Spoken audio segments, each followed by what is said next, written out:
I'm not going to dance around it. The 10th generation Honda Accord is awesome. Not perfect, but awesome.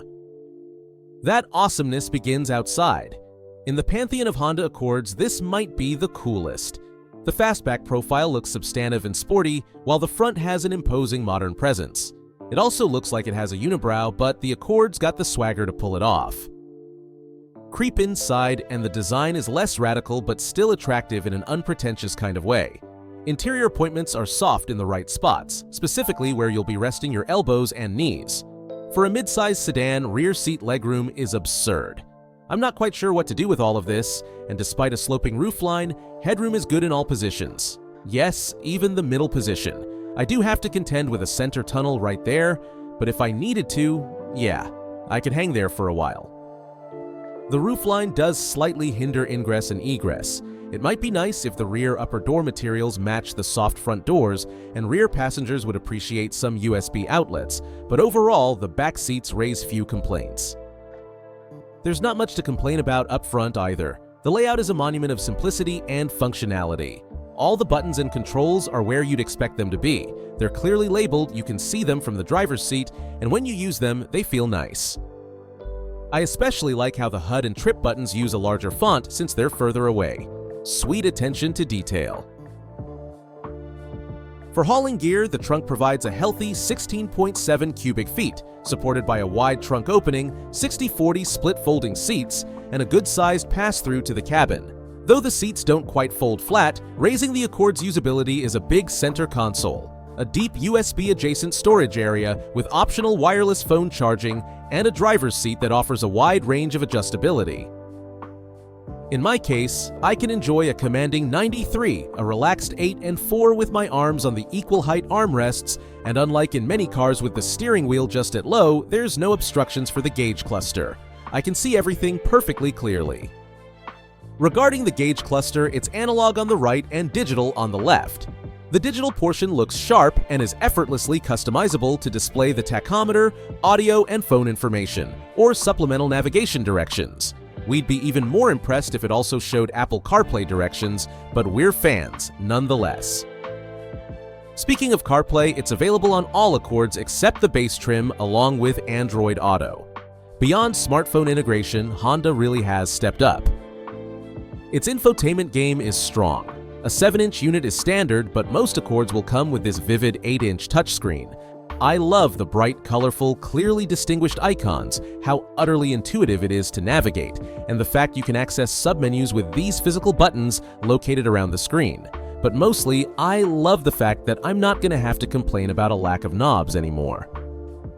So my biggest concern, the volume knob, has finally been addressed. You might be wondering, how does the Honda Accord drive? It drives really well. The brake and throttle are both easy to modulate, interior noise is a distant rumble, and visibility is good in all directions. The rearview mirror is wide and matches the shape of the rear glass, giving you an excellent view rearward. If you're being chased by the law, for the record, I am not being chased by the law yet. When cruising, the steering is as stable as a Clydesdale. That rock-solid highway demeanor is elevated by lane keep assist, which comes standard. It makes it so you almost don't have to steer.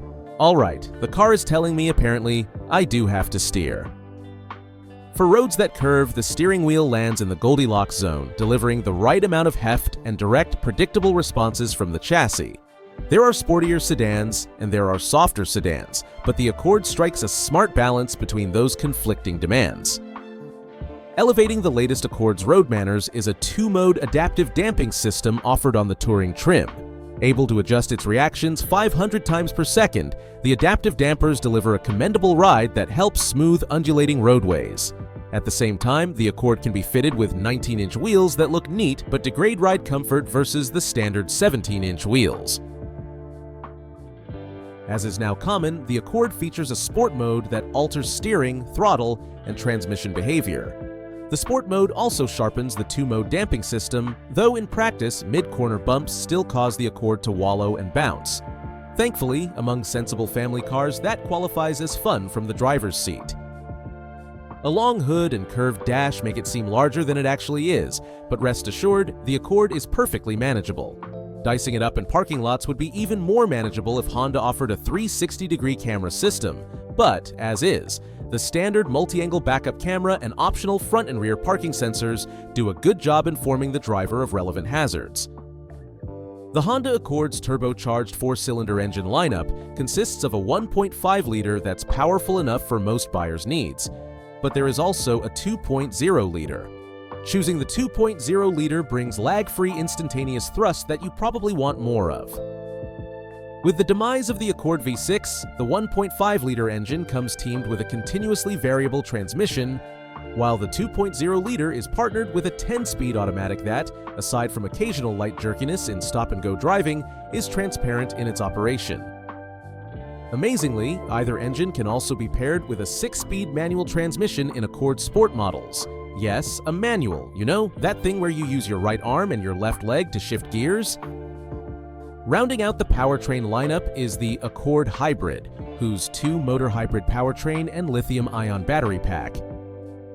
Delivering primo efficiency for a mid-size sedan along with uncompromised trunk accommodations, the Accord Hybrid is a welcome break from previous Accord hybrids. In competitively priced base form, the Accord LX includes dual-zone automatic climate control, LED headlights, 8 airbags, including front occupant knee airbags, and Honda Sensing, a suite of active safety aids including lane departure warning with active steering, pre-collision braking, adaptive cruise control, and even traffic sign recognition. One of the things that Honda Sensing does really well is alert the driver without scaring them. In some systems, all the sounds and lights can be jarring, but with Honda Sensing, you get a gentle yet assertive chime and orange flashing to alert you that doom lies ahead. But it's not going to distract you from that doom. Available on higher trims are heated front and rear seats, leather, a moonroof, and passive entry to accompany the standard push-button start. But for maximum indulgence, choose the fancy touring trim. It includes goodies like a helpful and easy-to-adjust head-up display, ventilated front seats, a 10-speaker premium audio system, and the previously mentioned adaptive dampers. Competing for your mid-size sedan attention are the sporting and lovely-to-look-at Mazda 6, the easy-driving and newly outrageous Toyota Camry, and the stylish, value-packed Hyundai Sonata, among a slew of others. It's a tough competition, but man, the 2019 Accord sure is awesome. Depending on your wants and needs, there are plenty of good reasons to buy a mid-size sedan that is not the Honda Accord. But if you ask me which sedan is best for the widest swath of the car-buying public, the 10th generation Accord is an easy recommendation.